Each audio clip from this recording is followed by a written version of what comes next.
భారతదేశం నేడు విపత్కర పరిస్థితులు ఎదుర్కొంటుందని భారత రాజ్యాంగ పరిరక్షణ పాదయాత్ర మండల కోఆర్డినేటర్ అనిమిరెడ్డి కృష్ణారెడ్డి అన్నారు. మంగళవారం రోజున మండలంలోని సూరారం గ్రామంలో కాంగ్రెస్ పార్టీ మండల అధ్యక్షుడు ఇంద్రసేనారెడ్డి ఆధ్వర్యంలో జరిగిన జై బాపు జై భీమ్ జై సంవిధాన్ కార్యక్రమంకు ముఖ్య అతిథిగా పాల్గొన్నారు. ఈ సందర్భంగా అనిమిరెడ్డి కృష్ణారెడ్డి మాట్లాడుతూ గత 10 ఏళ్లకు పైగా దేశాన్ని పాలిస్తున్న బీజేపీ రాజ్యాంగాన్ని అవమానపరుస్తూ రాజ్యాంగ స్ఫూర్తిని దెబ్బతీస్తూ అప్రజాస్వామ్య పాలన కొనసాగిస్తుందని తెలిపారు. రాజ్యాంగ ప్రకారం ప్రజాస్వామ్య వ్యవస్థను కాపాడుతూ గౌరవిస్తూ పాలన చేయాల్సిన పాలకులు నేడు వ్యవస్థలను నాశనం చేసి తమ ఆధీనంలోకి తీసుకొని ప్రజాస్వామ్య స్ఫూర్తిని కాలరాస్తున్నారని పేర్కొన్నారు. ఈ కార్యక్రమంలో మండల కాంగ్రెస్ పార్టీ అధ్యక్షులు ఇంద్రసేనారెడ్డి, సూరారం గ్రామ శాఖ అధ్యక్షులు బచ్చు శ్రీధర్రావు, పొన్నం యువసేన వ్యవస్థాపకులు తంగళపల్లి రమేష్, యూత్ కాంగ్రెస్ మండల అధ్యక్షులు అంబాల శ్రీకాంత్, కిసాన్ సెల్ మండల అధ్యక్షులు పెండ్యాల తిరుపతి, యూత్ కాంగ్రెస్ మాజీ మండల అధ్యక్షులు అంబాల స్వామి తదితరులు పాల్గొన్నారు. రాజ్యాంగం అనేది మార్చడం వల్ల మన హక్కులను కోల్పోవడం జరుగుతుంది. ఒక మతం అనేది తీసుకొచ్చి మన మీద రుద్దడం జరుగుతుంది.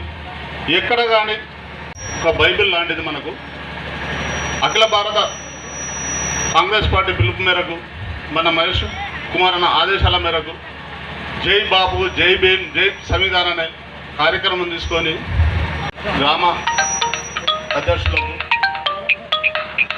మన మండలానికి ఇన్ఛార్జిగా వచ్చిన కృష్ణారెడ్డి అన్న గారికి, అలాగే పిసిసి సభ్యులు అశోక్ రెడ్డి అన్న గారికి నా హృదయపూర్వక నమస్కారాలు.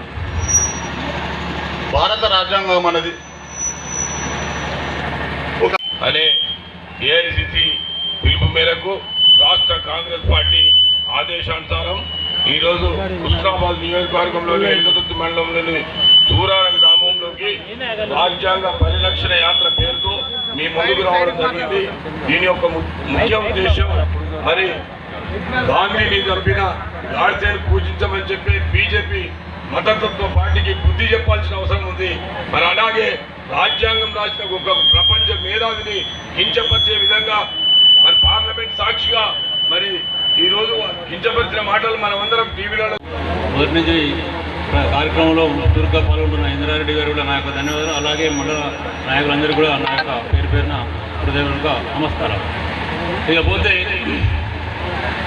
ఈ జై భీమ్ జై బాపు ముఖ్య నాయకులందరికీ పేరు పేరున కృతజ్ఞతలు ధన్యవాదాలు తెలుపుతూ సెలవు తీసుకుంటున్నా. జై హింద్ జై కాంగ్రెస్. ఒక కొండకు ఢీకొంటే పడవలో ఉన్న వాళ్ళు ఎవరు బతకని విధంగా ప్రమాదం ఎట్లా జరుగుతుందో అలాగే ఈ కులాలు వివక్ష ఇట్లే ఉంటే, కులాల తారతమ్యత ఇట్లే ఉంటే రాబోయే రోజులలో కులాల మధ్యన మతాల మధ్యన విద్వేషాలు రెచ్చగొట్టుకొని భారతీయుల అందరము